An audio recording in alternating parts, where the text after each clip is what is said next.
Welcome, Scorpio. This is Regina from Pacific Tarot, getting ready to do your full moon in Gemini. That is occurring tomorrow in the very early minutes of Monday on the west coast of the U.S. Most of the world will be experiencing it today, Sunday. So I've laid out the axis of the horoscope wheel. I'll clarify with the Crow Tarot and finish off with a couple of oracle cards. I will be creating an extended reading, and I will link that in the description box below. I appreciate your time being with me and all the support that you give to me. Thank you and welcome, welcome.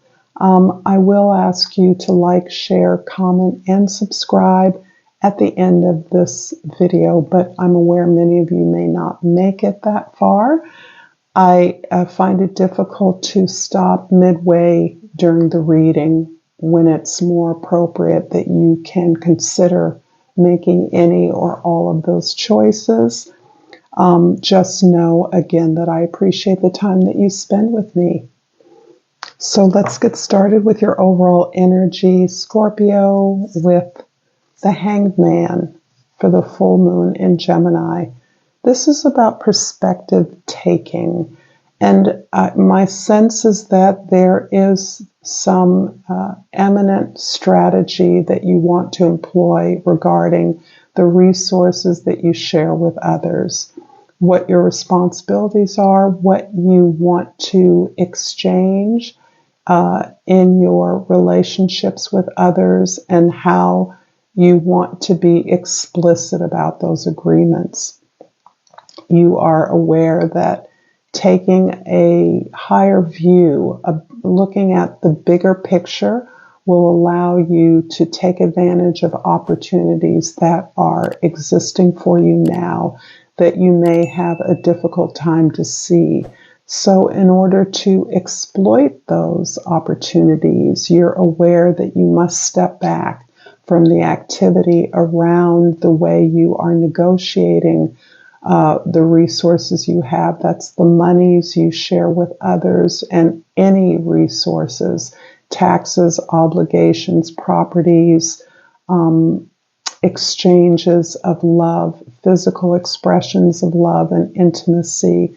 This is deep and this is intimate at many levels. So you're really considering this. Maybe you're looking at a new investment and if this is appropriate for you. In the 10th house, the way others see you and the way you identify at this time in your community is exemplified by the Knight of Swords. You are a communicator. You are curious. You are looking at your experience of reality that you want to create through your ideas and beliefs, through your expression of those same, and your ability, willingness to converse with others, to be in discussion, in conversation with others about the pursuit of truth, the balance of truth, justice, victory, being correct, being illuminated, being enlightened, upholding inspired and inspirational truths that you are implementing, struggling to implement in your environment.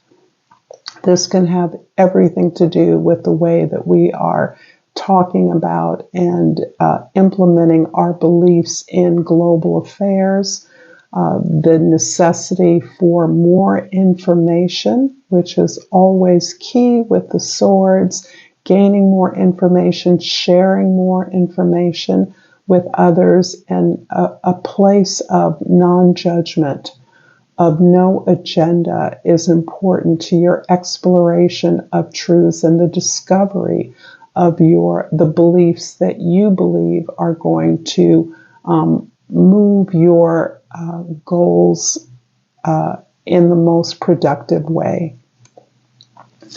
In the first house, the Queen of Swords. So this energy of curiosity, of enlightenment, of learning, of growth, of pursuing the truth, of applying just, fair logic and treatment to all parties is something that is very much tasked for you immediately. You may be an arbiter or a mediator of some sort in your life, in some situation that requires you to engage in a dialogue, a discourse, for you to invite a diversity of opinions or seek out a diversity of positions around issues or an issue. This may be relevant to an investment that you're going to make, that you're considering, or a way that you want to reshare resources with others, so that you are increasingly attentive to the way that you're asking questions, a way that you're opening up conversation without judgment, without an agenda, and you are careful in the use of your words, the necessity to document what is happening, and the power of your words, the power of your curiosity to not only explore the opportunities available, but to discover the truths that unfold as you're in this process of communicating. In the fourth house, we have the Devil card. And this is your foundations, your family. This can be your home life. This is continues a theme for so many of us as we reflect on a world that appears to be in conflict, at war with itself. The limitations that we have been conditioned into accepting as a necessity of life, that war is necessary. I'm using that as a blatant example of a kind of conditioning that we've all been imbued to, that war is necessary to be safe, to protect. And so this is part of the paradigm that you are examining in your own personal life, in the way that you think, in the way that you may have accepted some beliefs that you see as no longer useful, as indeed actually toxic to your experience of the world, the acceptance of restrictions, violence, control, domination by authorities. This is something that you're examining, certainly in a social context, but as it relates to your own experience in life, as it relates to where you believe you're allowed to have an opinion, to have an experience, to voice that experience, or to accept the possibility of alternatives to this. In the seventh house, we have our significant relationships, the Seven of Swords. Whoa. This feels like a theme for you, Scorpio, really examining the beliefs that framed your experience, framed your understanding of relationships, framed the possibilities that you believed were necessary restrictions, the feedback, the criticism that you may have experienced in your life, and internalized that in a way that once fed a lack of doubt, a lack of adequacy. You are absolutely changing this as you change your understanding of the paradigms of beliefs that you hold to be valid for you in your life.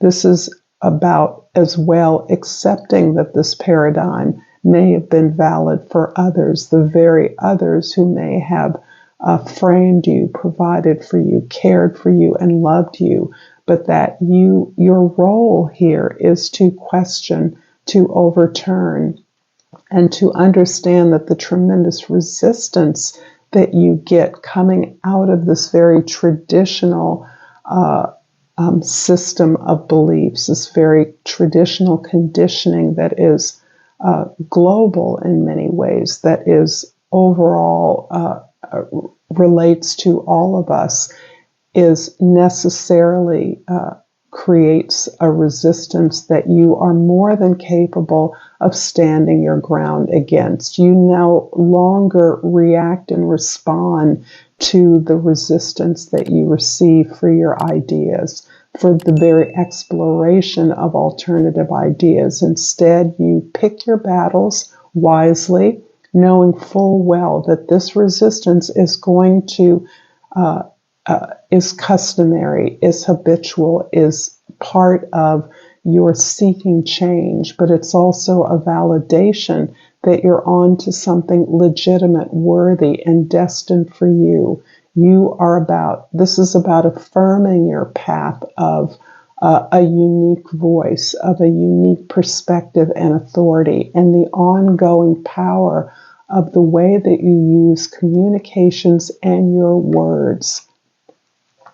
I'm going to clarify the Knight of Swords in the 10th house with the World card and the 9th house and the Devil card repeated in the 11th house. The Devil card's coming up for everyone, and in many ways I'm seeing this as a reaffirmation of the limited worldview that has been inculcated in all of us.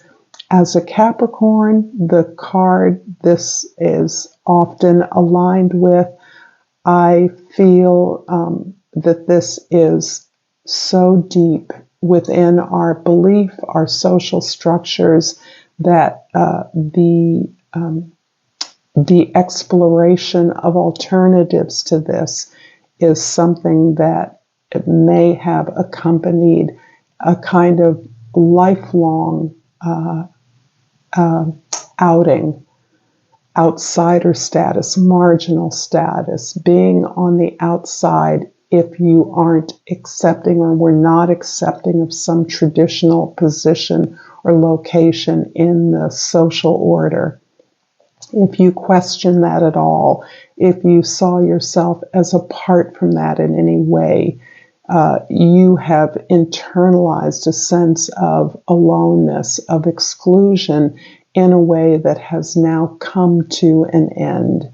You are actually illuminated beyond your continual questing for better alternatives to the beliefs that we have grown to accept as normal.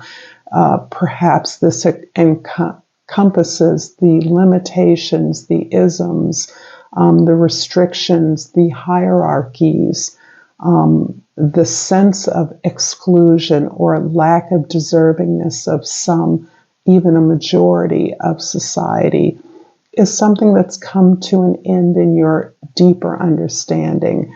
You no longer see this paradigm as necessary to a structure or acceptance of your worldview.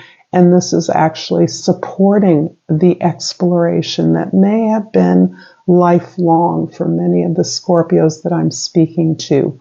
A really thorough churning up of your internalization of an external authority, and instead closing that out, recognizing and affirming your own sense of authority that comes from within you based on your experiences, your needs and desires.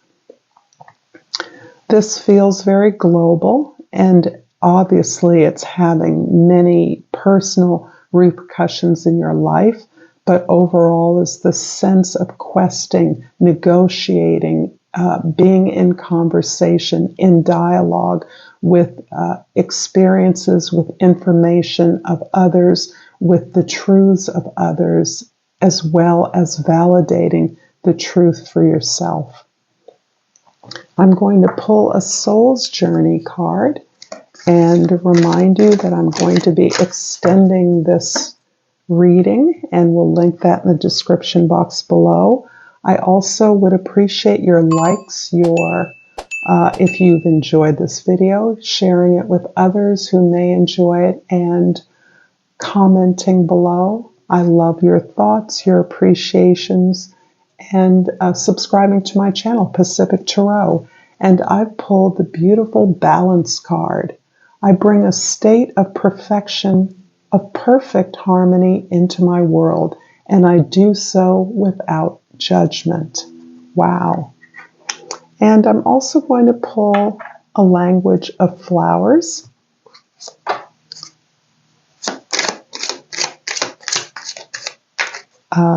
And I pulled the jonquil, and the key word is power. Take hold of what you know is yours. I love this. Thank you again. If this is where we part, until next time, namaste.